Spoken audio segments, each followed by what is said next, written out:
Okay, welcome my dear friends. This is doctor Padala Tirupati.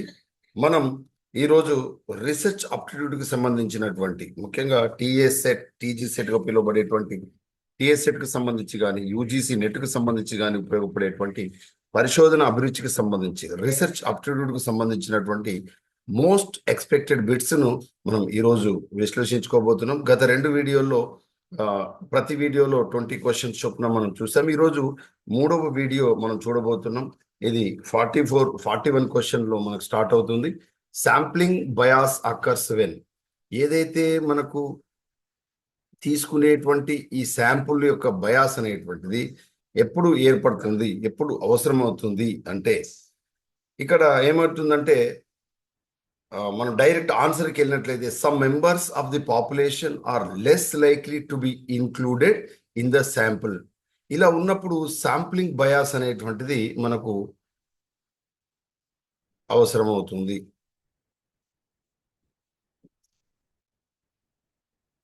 Okay, this is the right answer. ఇది గత 2018, 2016 UGC నెట్లో అడిగినటువంటి ప్రశ్న ఇది. In research sampling bias occurs when some members of the population are less likely to be included in the sample. ఇది దీనికి సంబంధించినటువంటి సరైన సమాధానం. 42 క్వశ్చన్ చూడండి. Which of the research is aimed to solve an existing problem. అంటే already మనకు ఉన్నటువంటి సమస్యను, ఎగ్జిస్టింగ్ ప్రాబ్లం, ఈ వచ్చినటువంటి ఈ ప్రాబ్లంను మనము ఏ విధంగా ఈ పరిష్కరించుకోవాలి, లేదా ఉన్న ప్రాబ్లంకు పరిష్కరించుకునేటువంటి మన పరిశోధన పద్ధతి ఈ కింది వాటిలో ఏది అని అడిగాడు. బేసిక్ రీసెర్చ్, దీన్నే మనం మౌలిక పరిశోధన అంటాం. అప్లైడ్ రీసెర్చ్, దీన్ని అనువర్తిత పరిశోధన అంటారు. ఎక్స్ప్లోరేటరీ రీసెర్చ్ అంటే మనకు ప్రయోగాత్మకమైనటువంటి పరిశోధన. డిస్క్రిప్టివ్ రీసెర్చ్, వర్ణనాత్మక పరిశోధన అని మనం పిలుస్తాం. మరి ఇందులో ఎగ్జిస్టింగ్ ప్రాబ్లంకు సంబంధించి మనకు ఈ పరిశోధనకు సంబంధించినటువంటి అది పరిష్కరించేటువంటి ముఖ్యమైనటువంటి ఉపయోగపడేటువంటి ఈ పరిశోధన ఏది అంటే ఆన్సర్ అప్లైడ్ రీసెర్చ్, అంటే అనువర్తన పరిశోధన, అనువర్తిత పరిశోధన అని కూడా మనం పిలవచ్చు. నెక్స్ట్ 43 క్వశ్చన్ చూడండి. Which of the following research methods is most likely to used in exploratory research.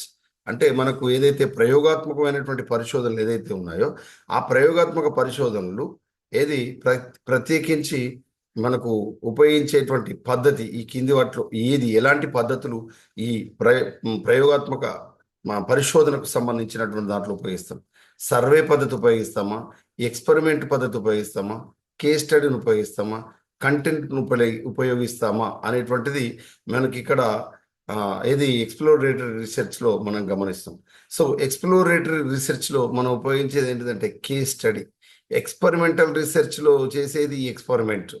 ముఖ్యంగా మనకి ఏదైతే అన్ని రకాల అంటే ఎనీ టైప్ ఆఫ్ అంటే ఒక సైంటిఫిక్ రీసెర్చ్లో సర్వే పద్ధతి అనేటువంటిది ఉంటుంది. తర్వాత వివిధ రకాలు ఉంటాయి. ఇవన్నీ రకాల మెథడ్స్ మనం ఉపయోగిస్తాం. ఏది డాటా కలెక్షన్కి సంబంధించి కానీ, అనాలిసిస్కి సంబంధించి కానీ. అయితే వ్యాలిడ్ డాటాను మనం కలెక్ట్ చేయడానికి మనకు సర్వే పద్ధతులు కానీ, మెథడ్స్ కానీ, అబ్జర్వేషన్ మెథడ్స్ కానీ మనం ఉపయోగిస్తాం. అయితే ఇక్కడ అడిగిన ప్రశ్న ఏంటి? ఎక్స్ప్లోరేటరీ రీసెర్చ్కి సంబంధించినటువంటి కింది వాటిలో ఉపయోగపడే పద్ధతి ఏదని అడిగాడు. సో ఆన్సర్ కేస్ స్టడీ పద్ధతి. తర్వాత next, the term empirical research refers to. ఈ ఎంపెరికల్ రీసెర్చ్ అనేటువంటిది కింది వాటిలో దేన్ని సూచిస్తుంది అంటే research based on theoretical framework. అంటే ఎంపెరికల్ అనేటువంటిది మనకు సిద్ధాంతాలపై ఆధారపడి, ప్రాక్టికల్గా కాకుండా సిద్ధాంతాలపై ఆధారపడి మనకు ఈ పరిశోధన అనేటువంటిది జరుగుతుందా అంటే అలా జరుగుతుందని ఎంపెరికల్ రీసెర్చ్ అంటారా? Research based on observation or experience, అంటే మనం ఏదైతే మన పరిశోధన అనేటువంటిది పరిశీలన మీద కానీ, అదేవిధంగా అనుభవపూర్వకంగా మనకు పరిశోధన అనేటువంటిది చేసినట్లయితే దాన్ని మనం ఎంపెరికల్ రీసెర్చ్ అని మనం పిలుస్తాం. ఎంపెరికల్ రీసెర్చ్ అని మనం పిలుస్తాం. అదేవిధంగా research based on secondary data, గౌణ దత్తాంశము లేదా ద్వితీయ దత్తాంశం నుంచి సేకరించిందా, లేదు క్వాలిటేటివ్ అనాలిసిస్ అంటే గుణాత్మకమైనటువంటి విశ్లేషణ ద్వారా మనం ఇది సూచిస్తుందా అంటే no. Empirical research refers to research based on observation or experience. Next 45 చూడండి. హైపోథీసిస్ ఇన్ రీసెర్చ్ ఈస్, ఏదైతే పరిశోధనలో హైపోథీసిస్ అనేటువంటివి ఏంటివి అసలు అంటే పరిశోధనలో పరికల్పనలు అనేటువంటివి ఏంటివి అని అడిగాడు. అంటే ఇక్కడ a statement of the research problem అంటే ఒక పరిశోధనకు సంబంధించినటువంటి ఇదొక సమస్యన, అదేవిధంగా a tentative answer to research question, ఏదైతే మనం పరిశీలన లేదా పరిశోధన చేస్తున్నామో ఆ పరిశోధనకు సంబంధించినటువంటి తాత్కాలికమైన లేదు ముందుగా మనం ఊహించినటువంటి మనం ఊహించినటువంటి దానికి సంబంధించినటువంటి సమాధానమే మనం ఇక్కడ హైపోథిసిస్ అంటాం. మనం అనుకుంటాం, మనం ఈ హైపోథిసిస్ పరికల్పనలు ఏమంటామంటే ఈ ఆఫ్టర్ దిస్ క్లాస్ నేను ఈ వీడియో చేస్తున్నాను, ఈ వీడియో చేసిన తర్వాత నా సెట్ అదేవిధంగా యూజీసీ నెట్ చదువుతున్నటువంటి అభ్యర్థులు ఎవరైతే దీన్ని క్లిక్ చేసి చూస్తారో వాళ్ళు పూర్తిగా చూస్తారు, లేదా కొద్దిగా చూస్తారు, లేదా అవసరమైనదే చూస్తారు, చూసి వాళ్ళు నోట్ చేసుకుంటారు. ఇవన్నీ నేను ఊహించినటువంటి హైపోథిసిస్. అంటే ఒక పరిశోధకుడుగా నేను ఈ వీడియో చేస్తున్నప్పుడు ఈ వీడియోను చూసినటువంటి అభ్యర్థులు నేను హైపోథిసిస్ ఏ విధంగా చేయొచ్చు? నెంబర్ 1 వీడియోను పూర్తిగా చూస్తారు, నెంబర్ 2 వీడియోను కొద్దిగానే చూస్తారు, లేదా చూసిన వారు అభ్యర్థులు మంచి ఆస్పిరెంట్స్ అయితే నోట్ చేసుకుంటారు, లేదా ఇంకా కొద్దిమంది అభ్యర్థులు అవసరమైన ఏరియాను ఫాస్ట్గా స్కిప్ చేసి అవసరమైన ఏరియాను మాత్రమే వాళ్ళు వింటారు, లేదా వాళ్ళు విలువైనటువంటి సమయాన్ని ఖాళీ సమయంలో బస్సులో వెళ్ళినప్పుడు లేదా పుస్తకం చదవడం ఆపేసిన తర్వాత ఖాళీ సమయాన్ని వినియోగించుకోవడం కోసం ఈ వీడియో వింటారు. ఇన్ని రకాల హైపోథీసిస్ను నేను చేయవచ్చు. These are nothing but a tentative answer to a research question. ఇక్కడ రీసెర్చ్ క్వశ్చన్ ఏంటిది?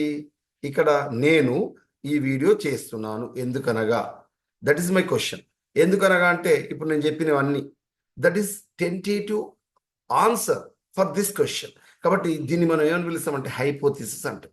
సో హైపోథిసిస్ అనేటువంటిది ఇక్కడ మనకు B option is right answer. ఈ సమ్మరీ ఆఫ్ రీసెర్చ్ ఫైండింగ్స్ అనేటువంటి హైపోథిసిస్ కాదు, ఇవి కన్క్లూజన్లో మనకు వస్తాయి. తర్వాత a detail description of the research methodology, ఇది మనం which type of methods we are going to adapt for our research study. అంటే మనం ఏదైతే పరిశోధన ఉపయోగించేటువంటి అధ్యయనానికి సంబంధించి ఏ రకాల పద్ధతులు ఉపయోగిస్తున్నాం అంటే అనాలిసిస్ చేయడానికి ఏ పద్ధతి ఉపయోగిస్తున్నాం, కలెక్షన్కి ఏ పద్ధతిని ఉపయోగిస్తున్నాం. అంటే డాటా కలెక్షన్కు డిఫరెంట్ మెథడ్స్ ఉంటాయి, అనాలిసిస్ చేయడానికి డిఫరెంట్ మెథడ్స్ ఉంటాయి. అంటే ఏ మెథడ్స్ని ఇక్కడ మనం అడాప్ట్ చేస్తున్నాం బేస్డ్ ఆన్ అవర్ ఆబ్జెక్టివ్స్. మనం ఏదైతే లక్ష్యం ఆధారంగా ఈ పరిశోధన చేస్తున్నామో ఆ లక్ష్యాలకు అనుగుణంగా మనం ఏది రివ్యూ ఆఫ్ లిటరేచర్ తీసుకుంటాం. అట్ ద సేమ్ టైం ఇక్కడ హైపోథిసిస్ మనకు ఉంటాయి, దీని ఆధారంగా సర్వేను మనం చేస్తాం, అంటే మీన్స్ డాటా కలెక్షన్ చేస్తాం, డాటా అనాలిసిస్ చేస్తాం. ఈ విధంగా మనం చేసి మన పరిశోధన అనేటువంటి చేయడం జరుగుతుంది. ఇక్కడ హైపోథిసిస్ సంబంధించి B option is right answer. Next, which of the following is the method of data collection in qualitative research. చూడండి, ఒక దత్తాంశాన్ని సేకరించేటప్పుడు డాటా కలెక్ట్ చేసేటప్పుడు అంటే ఫీల్డ్ మీదకి వెళ్ళి కలెక్ట్ చేస్తున్నామా, మనం ఏ విధంగా చేస్తున్నాం అనేటువంటిది ఇన్ క్వాలిటేటివ్ రీసెర్చ్ గుణాత్మకమైనటువంటి పరిశోధనలో డాటా కలెక్షన్ అనేటువంటి పద్ధతి ఇక్కడ ఈ కింది వాటిలో ఏది అని అన్నాడు. అయితే అందులో స్ట్రక్చర్డ్ ఇంటర్వ్యూస్ అంటే సంరచనాత్మకమైనటువంటి పరిపృచ్ఛ, అంటే ఇంటర్వ్యూని ఏమంటాం మనం? పరిపృచ్ఛ అంటాం. అంటే సంరచనాత్మకమైనటువంటి పరిపృచ్ఛన. క్వశ్చనేర్ అంటే ప్రశ్నావళి, ముందే ప్రశ్నలు తయారు చేసుకుని వాళ్ళు వెళ్ళి అడుగుతాం అనమాట. మనం ఫర్ ఎగ్జాంపుల్ శాంప్లింగ్ కలెక్షన్కి వెళ్తున్నాం, లేదా ఫర్ ఎగ్జాంపుల్ మనం జనాభా లెక్కలు అంటే పాపులేషన్ సర్వే, సెన్సస్ సర్వేకి వెళ్దాం. సెన్సస్ లెక్కలు చేసేటువంటి క్రమంలో ఇంటింటికి వెళ్ళి మనం అడుగుతున్నాం. ఎలా అడుగుతాం? ముందే క్వశ్చనర్ ఉంటుంది మన దగ్గర. మీ ఇంట్లో ఎంతమంది పిల్లలు ఉంటారు, వయోజనులు ఎంతమంది, చదువుకున్న వారు ఎంతమంది, మీ ఇంట్లో ఏది వెహికల్స్ ఎన్ని ఉన్నాయి, ఇట్లా ఈ విధంగా అడుగుతారు. అంతేకాకుండా ఉద్యోగాలు చేసే వాళ్ళు ఎంతమంది, ఇదంతా క్వశ్చనర్లో వస్తుంది. నెక్స్ట్, పార్టిసిపెంట్ అబ్జర్వేషన్ అంటే దీన్ని మనం ఏమంటామంటే పార్టిసిపెంట్ అబ్జర్వేషన్ అంటే దూరం నుంచి పరిశీలన చేయడం కాదు, అందులో ఉంటూనే అంటే అందులో భాగస్వామిగా ఉంటూనే ఏదైతే మనం పరిశోధన చేస్తున్నామో అందులో భాగస్వామ్యంగా ఉంటూనే పరిశీలన చేయడం, దీన్ని భాగస్వామ్య పరిశీలన అంటాం, అంటే పార్టిసిపెంట్ అబ్జర్వేషన్ అంటాం. ఇది గుణాత్మకమైనటువంటి ఇక్కడే గుణాత్మకమైనటువంటి పరిశోధన మనం చెప్తాము. ఓకే, అయితే ఈ పార్టిసిపెంట్ అబ్జర్వేషన్ అనేటువంటిది డాటా కలెక్ట్ చేయడానికి ఒక క్వాలిటేటివ్ రీసెర్చ్గా మనం చెప్తాం. ఎక్స్పెరిమెంట్స్ చెప్పవచ్చు, కానీ ఎక్స్పెరిమెంట్స్ కంటే కూడా క్వాలిటేటివ్ రీసెర్చ్లో మనకు పార్టిసిపెంట్ అబ్జర్వేషన్ అనేటువంటిది అత్యంత ముఖ్యమైనది. So C option is the right answer. Next 47 చూడండి. In a research study developmental variables, ఏదైతే మనకు వికాసాత్మకమైనటువంటి ఎదిగినటువంటి లేదా మనము అభివృద్ధి పరిచినటువంటి చరరాశులు ఏవైతే ఉన్నాయో, వేరియబుల్స్ ఏవైతే ఉన్నాయో, ఇవి ఎలాంటివి అంటే ఎందుకోసం వేరియబుల్స్ మనం ఏర్పాటు చేయబడాలి అంటే ఇండిపెండెంట్ వేరియబుల్ ఉంటాయా, డిపెండెంట్ వేరియబుల్ ఉంటాయా, లేదా నల్ మీన్స్ జీరో అంటే ఎలాంటి ప్రభావం లేనటువంటి వేరియబుల్స్ ఉంటాయా అని. అంటే దాని అర్థం ఏంటిదంటే ఇక్కడ పరిశోధనలకు సంబంధించి వేరియబుల్స్కి సంబంధించి డిపెండెంట్ వేరియబుల్స్ గురించి అడిగాడు. ఇక్కడ ఇండిపెండెంట్ వేరియబుల్ కాదు, డిపెండెంట్ వేరియబుల్. అంటే దీన్ని మనం తెలుగులో ఏమంటామంటే ఇండిపెండెంట్ వేరియబుల్ను మనం ఏమంటామంటే ఇక్కడ మనకు స్వతంత్ర చరరాశులు అని మనం చెప్తాం. లేదా డిపెండెంట్ వేరియబుల్ అంటే పరతంత్ర చరరాశులు అంటాం. పరతంత్ర అంటే ఇతరులపై ఆధారపడేవి అని అర్థం. ఇండిపెండెంట్ అంటే స్వతంత్ర ఇది చరరాశులు మనం చెప్తాం. ఇక్కడ డిపెండెంట్ వేరియబుల్స్ కింది వాటిలో మరి ఏ విధంగా మనం ఇక్కడ అధ్యయనం చేయడం అనేటువంటి జరుగుతుంది రీసెర్చ్ స్టడీలో. మనం బి ఆప్షన్ చూడండి, variables that are measured or observed. అంటే మనం ఏదైతే పరిశోధనలో రీసెర్చ్కి సంబంధించినటువంటి అధ్యయనంలో ఏవైతే కొలవదగినవి, ఏదైతే మనము లెక్కించదగినటువంటివి, ఏదైతే పరిశీలించదగినటువంటి చరరాశులు ఏవైతే ఉంటాయో వాటిని మనం డిపెండెంట్ వేరియబుల్స్ అంటాం. ఇండిపెండెంట్ వేరియబుల్స్ అనేటువంటివి మన చేతిలో ఉండవు. ఇండిపెండెంట్ వేరియబుల్స్ అనేటువంటివి మన చేతిలో ఉండవు. అవి ఏ విధంగా ఉంటాయంటే స్థానం. అయితే ఏమంటామంటే ఇండిపెండెంట్ వేరియబుల్స్కి సంబంధించి అవి మన చేతిలో ఉండవు. ప్రయోగుని చేతిలో కానీ లేదా ప్రయోగికి చేతిలో కానీ ఉండవు. అంటే ఎక్స్పెరిమెంటల్ చేతులు ఉండవు, ఎక్స్పెరిమెంట్ ఎవరైతే ఉంటారో వాళ్ళ చేతిలో కూడా ఉండదు. అది టైం, ఓకేనా, అది ఫ్యాటిగు, అంటే అది ఎప్పుడైనా రావచ్చు అట్లా. కాబట్టి answer B option is the right answer. Next 48 చూడండి. Which of the following statements about secondary data, గౌణ దత్తాంశానికి సంబంధించి ఏదైనా డాటా కలెక్ట్ చేసేటప్పుడు మనకు ప్రైమరీ డాటా, సెకండరీ డాటా అని అంటాం, లేదా primary source and secondary source అంటాం. అంటే ఏదైతే మనం డాటా కలెక్ట్ చేసేటువంటి సమయంలో మనం ప్రాథమిక దత్తాంశాన్ని సేకరిస్తున్నామా లేదా ద్వితీయ దత్తాంశాన్ని సేకరిస్తున్నాం అనేది పరిశోధకుడికి తెలిసి ఉండాలి. ఇప్పుడు ప్రాథమిక దత్తాంశం అంటే ఏంటంటే మనమే డైరెక్ట్గా వెళ్ళి ఏది క్వశ్చనర్ ద్వారా సెన్సెస్లో మనమే డైరెక్ట్గా వెళ్ళి డాటా కలెక్ట్ చేస్తే దాన్ని ప్రైమరీ సోర్స్ లేదా ప్రైమరీ డాటా అంటాం. లేదా మనమే సర్వే చేస్తే అంటే ఈ ప్రాంతంలో ఎన్ని రకాల జంతువులు తిరుగుతున్నాయి, లేదా ఈ ప్రాంతంలో ఎన్ని రకాల మొక్కలు ఉన్నాయి, మనమే వెళ్ళి ఏం చేస్తున్నాం, సర్వే చేస్తున్నాం. అది ప్రైమరీ సోర్స్ లేదా ప్రైమరీ డాటా అవుతుంది. లేదు ఒక పత్రికల ద్వారా తీసుకున్నాం, లేదా టీవీలో వచ్చే అంశం ద్వారా తీసుకున్నాం, లేదా వేరొక వ్యక్తి, లేదా గత కాలంలో ఇది ఫర్ ఎగ్జాంపుల్ ఇది మన తెలంగాణ జాతిపిత ఎవరు మనకు ప్రొఫెసర్ జయశంకర్ జీవిత చరిత్ర సంబంధించిన అంశాలు మనం అడిగినప్పుడు ఆయన ఇప్పుడు లేడు, కానీ ఆయన ఫ్రెండ్ ద్వారా మనం డాటా కలెక్ట్ చేస్తే అది సెకండరీ డాటా అవుతుంది, గౌణ దత్తాంశం. లేదా మహాభారతానికి సంబంధించి అని అన్నప్పుడు మహాభారతానికి సంబంధించిన ఏదో ఒక గ్రంథం నుంచి మనం డాటా సేకరిస్తే దాన్ని సెకండరీ డాటా అంటాం, అంటే మనకు గౌణ దత్తాంశం అని అంటాం. ఇక్కడ ఆన్సర్ మీరు చూడండి, సెకండరీ డాటాకు సంబంధించిన ట్రూ ఆస్పెక్ట్ ఏదన్నాడు అంటే నిజమైనది సరి అయింది ఏది అన్నాడు. చూడండి, it's collected first hand by the researcher. దీన్ని మనం ప్రైమరీ డాటా అని అంటాం. It is less reliable than primary data. ఇది మనకు ఇది తప్పు, ఎందుకంటే లెస్ రిలయబుల్ అనేటువంటిది మనకు కాదు. సెకండరీ డాటా కూడా మనకు వాల్యుయబులే, అంతే రిలయబులే, గుర్తుపెట్టుకోండి. కాకపోతే అది ప్రైమరీ డాటాతో పోల్చినప్పుడు తక్కువ ఎప్పుడు కూడా చెప్పడానికి ఉండదు, అది కూడా వ్యాలిడ్ డాటానే. It is data that has already been collected and is available for use. చూడండి ఇక్కడ ఏమంటున్నాడు, ఇది ఆల్రెడీ కలెక్ట్ చేయబడి ఉంది and is available for use. అంటే దాని అర్థం ఏంటిది, మనం గ్రంథాల ద్వారా ఇప్పుడు నేను చెప్పుకున్నటువంటి లేదా శాసనాల ద్వారా అశోకుడు వేయించిన శాసనాలు, లేదా సీముకుడు వేసిన శాసనాలు, లేదా అప్పటి కాలంలో మనకు ఇది ఈ చోళుల కాలం నాటి శాసనాలు, ఇవన్నీ కూడా దాని నుంచి ఆల్రెడీ అది ఉంది. ఆ శాసనం ఒక దగ్గర ఉంది, దాని ద్వారా మనం ఏది దాన్ని ఉపయోగించి మనం రాసుకుంటున్నాం. దాన్ని అంతా సెకండరీ డాటా అంటాం. సో దీనికి సంబంధించి ట్రూ ఆస్పెక్ట్ ఏంటిదంటే సి ఆప్షన్ ఈజ్ రైట్ ఆన్సర్గా మనం చెప్తాం. నెక్స్ట్ 49 క్వశ్చన్ చూడండి. The process of defining and specifying the concepts of variable to be measured in study is known as.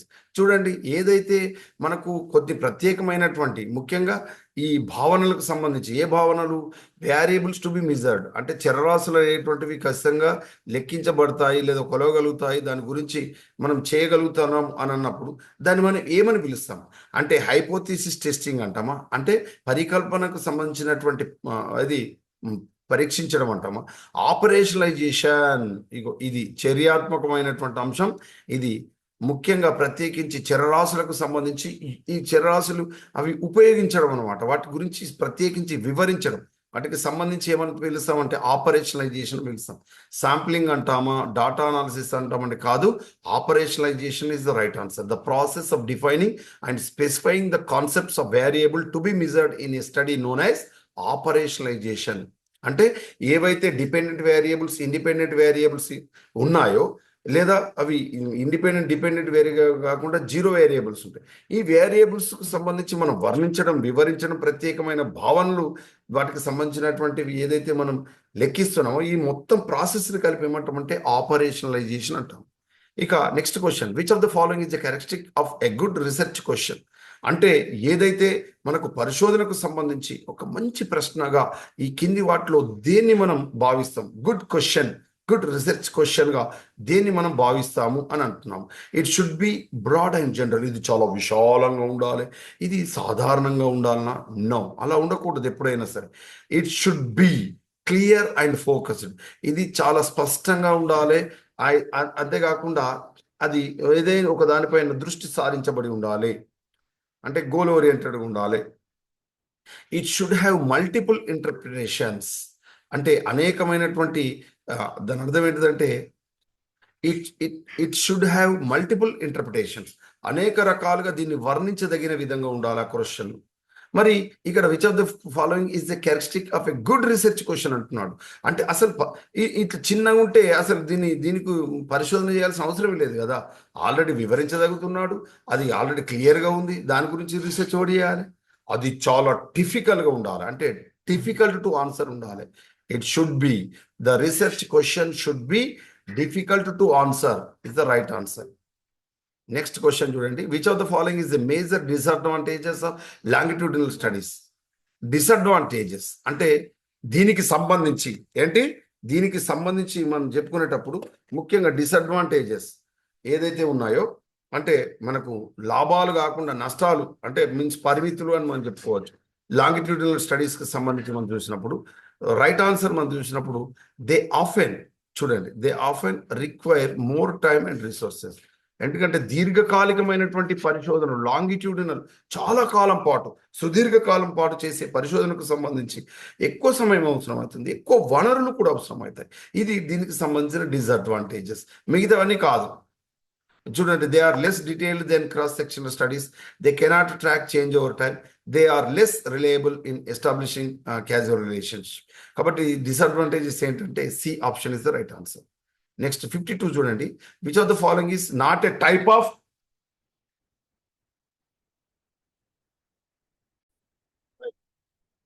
52nd question. ఇవాళ మనం 60 question వరకు మనం చేస్తాం. సో 52nd 52వ ప్రశ్న మనం చూసినప్పుడు which of the following not a type of validity in research.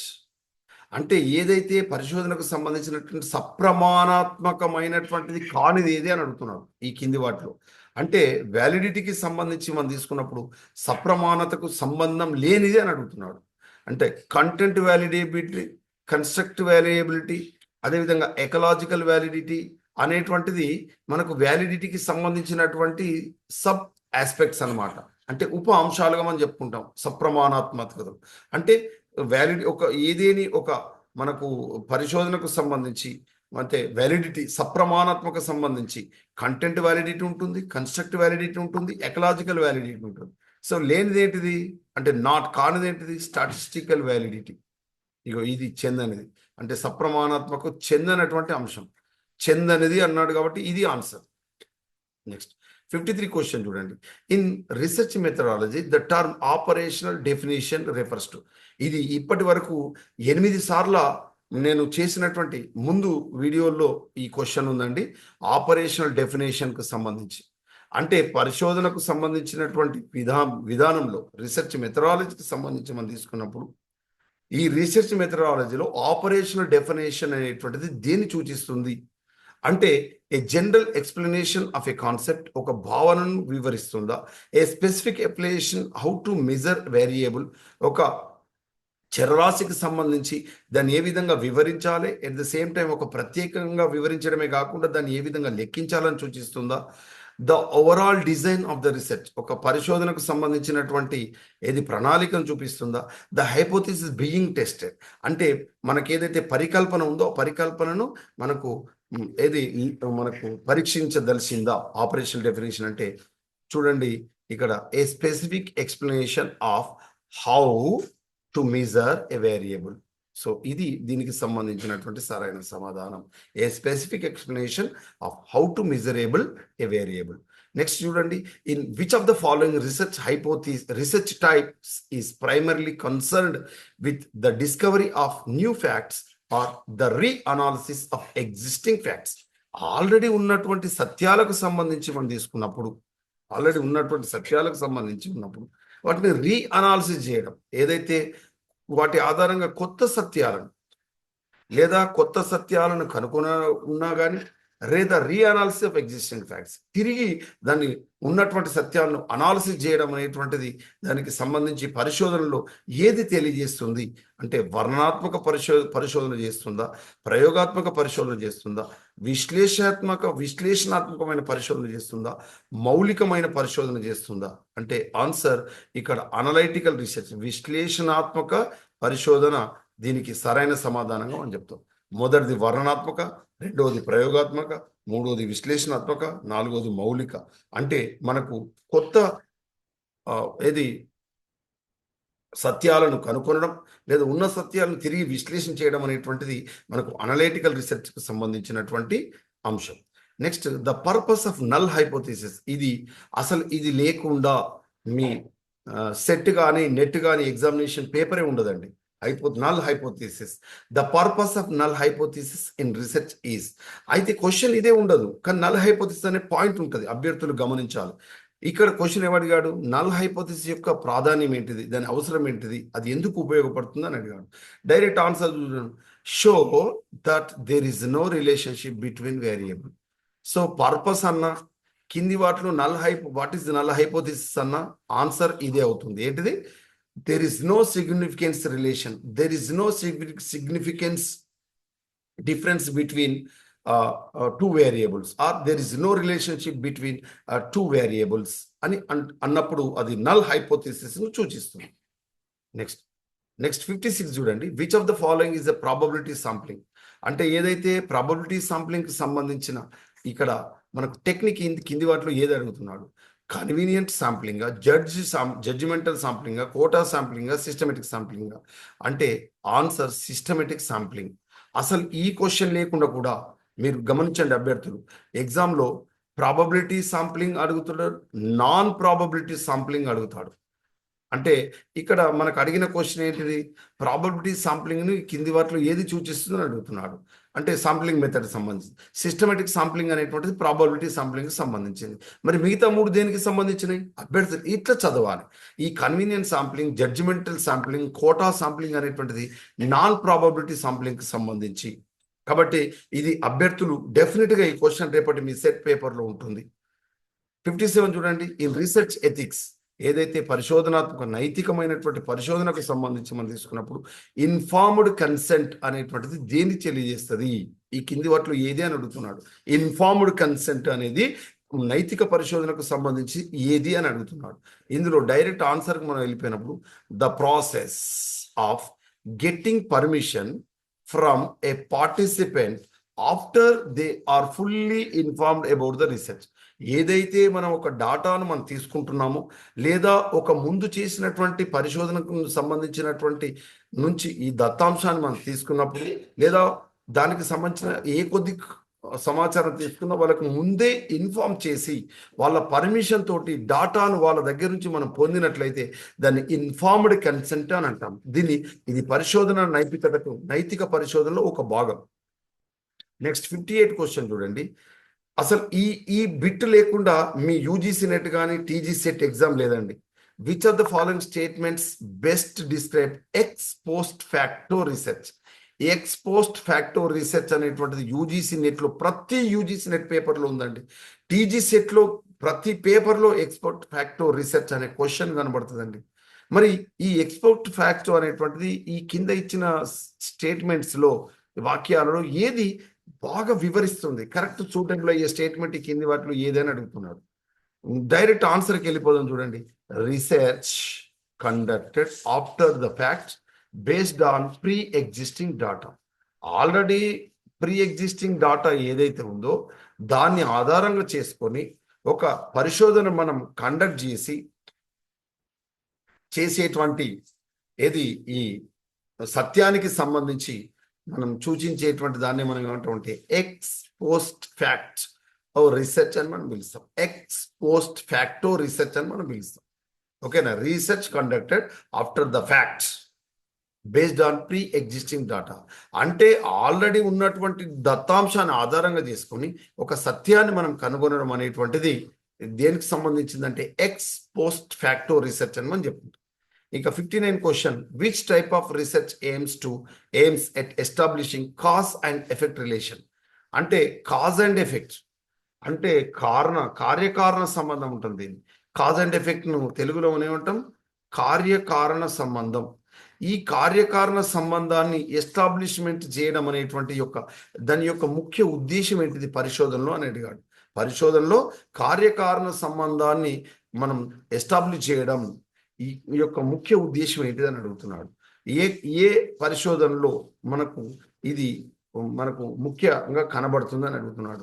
ఎలాంటి పరిశోధనలు అంటే ఎక్స్ప్లోరేటరీ రీసెర్చ్ ప్రయోగాత్మక పరిశోధనలో, కొరిలేషనల్ రీసెర్చ్ సహ సంబంధమైన పరిశోధనలో, డిస్క్రిప్టివ్ రీసెర్చ్ వర్ణనాత్మకమైనటువంటి పరిశోధనలో, ఎక్స్పెరిమెంటల్ రీసెర్చ్ ప్రయోగాత్మకమైనటువంటి పరిశోధనలు. అంటే ఆన్సర్ మనకు ఎక్స్పెరిమెంటల్ రీసెర్చ్లో మనకు కార్యకారణ సంబంధం అనేటువంటిది మనకు ముఖ్య ఉద్దేశంగా కనబడుతుంది. దీన్ని ఖచ్చితంగా మనం ఎస్టాబ్లిష్ చేస్తాం. ఎక్స్పెరిమెంటల్ రీసెర్చ్లో కాజ్ అండ్ ఎఫెక్ట్ రిలేషన్షిప్, కార్యకారణ సంబంధం. సో ఈ రోజుకు సంబంధించినటువంటి లాస్ట్ క్వశ్చన్ అండి ఇది. Which of the following is an essential feature of good research design?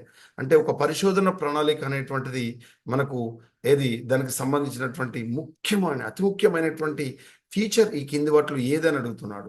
Flexibility in data collection మెథడ్సా, అబ్జెక్టివిటీ ఇన్ డాటా కలెక్షనా, ఏ బ్రాడ్ రీసెర్చ్ క్వశ్చనా, ఏ లార్జ్ శాంపుల్ సైజా? లార్జ్ శాంపుల్ సైజ్ కాదు, బ్రాడ్ రీసెర్చ్ క్వశ్చన్ కాదు. Flexibility in data collection అంటే దత్తాంశాన్ని సేకరించడం లేదా దానికి సంబంధించినటువంటి పద్ధతుల్లో సులభమైనటువంటిదా అంటే కాదు. Answer objectivity in data collection. ఏదైతే ఒక దత్తాంశాన్ని డాటా అనాలిసిస్ ఏదైతే ఒక దత్తాంశాన్ని విశ్లేషణ చేస్తున్నామో దత్తాంశ విశ్లేషణకు సంబంధించి మనం తీసుకున్నప్పుడు దాంట్లో మనకు ఇక్కడ లక్ష్యాత్మకతగా ఉన్నటువంటి విశ్లేషణ మనం చేసినట్లయితే అది మనకు ఒక గుడ్ రీసెర్చ్ డిజైన్గా మనం చెప్పడం అనేటువంటిది జరుగుతుంది. ఇది ఈ రోజుకు సంబంధించినటువంటి మనకు అత్యంత ముఖ్యమైనటువంటి క్వశ్చన్స్కి సంబంధించిన విశ్లేషణ మిత్రమా. నా మీద నమ్మకంతో మీరు వినండి, చదవండి. డెఫినెట్గా మీ 29 సబ్జెక్ట్లో ఉస్మానియా విశ్వవిద్యాలయం నిర్వహించేటువంటి టీజీ సెట్లో మీ ఆప్షన్ సబ్జెక్ట్ కంటే కూడా ఈసారి మీరు పేపర్ 1లో నా కొలీగ్స్ పేపర్ రాస్తున్నారు, మీరు పేపర్ రాస్తున్నారు. నాతో గతంలో పనిచేసినటువంటి మిత్రులు, నా ఆత్మీయ మిత్రులు సైతం ఈ సెట్ ఎగ్జామ్ రాస్తున్నారు. కాబట్టి మిత్రమా, నమ్మకంతో చదవండి, నమ్మకంతో వినండి, మీ విలువైన సమయాన్ని వినియోగించుకోండి. SRR government arts and science college autonomous Karimnagar, Department of Botany, Microbiology, Food Science and Crop Production, always with you, encourage you, definitely supports you till your goal is reached. I wish you all success, my dear friend.